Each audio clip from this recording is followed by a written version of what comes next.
অমানবিক আচরণের চূড়ান্ত দৃষ্টান্ত স্থাপন করছে ইসরায়েলি দখলদাররা।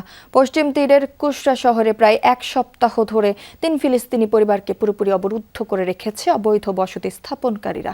পানি ও বিদ্যুৎ সংযোগ না থাকায় চরম মানবেতর জীবন কাটাচ্ছেন অন্তত ১৫ ফিলিস্তিনি। সবশেষ ইসরায়েল ও বিভিন্ন দেশের প্রায় ১০০ মানবাধিকার কর্মী খাবার নিয়ে ওই পরিবারগুলোর কাছে পৌঁছানোর চেষ্টা করলে তাদের আটকে দিয়েছে আইডিএফ। এই ঘটনায় বিশ্বজুড়ে উঠেছে সমালোচনার ঝড়। সিলন টি রপ্তানিতে শীর্ষে। ইসরায়েলি দখলদারদের নৃশংসতায় পশ্চিম তীরের কুশরা শহরে টানা এক সপ্তাহ ধরে অবরুদ্ধ ৩ ফিলিস্তিনি পরিবার। তাদের কাছে খাবার পানি পৌঁছানোর চেষ্টা মানবাধিকার কর্মীদের।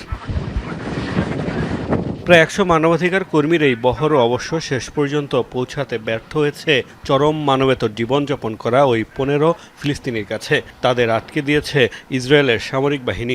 বাধ্য হয়ে বাড়ির বাইরেই খাবার রেখে এসেছেন তারা।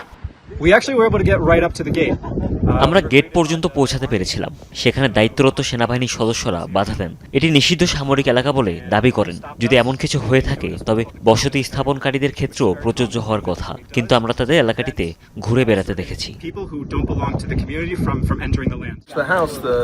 বসতি স্থাপনকারীরা সামরিক বিধিনিষেধ অমান্য করলেও তাদের বাধা দেয়া হয় না, কিন্তু যখনই কোনো অধিকার কর্মী বা সাধারণ ফিলিস্তিনি রাস্তায় নামেন এবং এসব এলাকায় প্রবেশ করেন তখনই তাদের সেখান থেকে জোরপূর্বক বের করে দেয়া হয়।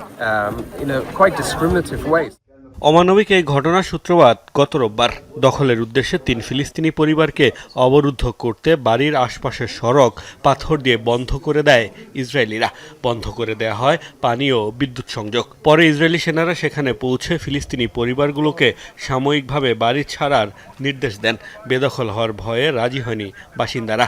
এখন এক বাড়িতে আশ্রয় নিয়েছেন ৩ পরিবার।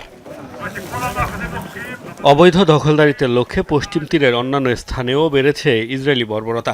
এসব ঘটনায় বিশ্বজুড়ে উঠেছে নিন্দার ঝড়। এমনকি সমালোচনা করছে তেল আবিবের মিত্ররাও। যদিও এখনও নীরব ইসরায়েলের সরকার। রয়টার্সের তথ্য, প্রকাশ্যে সেটেলারদের সহিংসতায় নিন্দা জানাতে নেতানিয়াহুর ওপর চাপ প্রয়োগ করছে যুক্তরাষ্ট্র। মোস্তফা মাহমুদ, যমুনা নিউজ।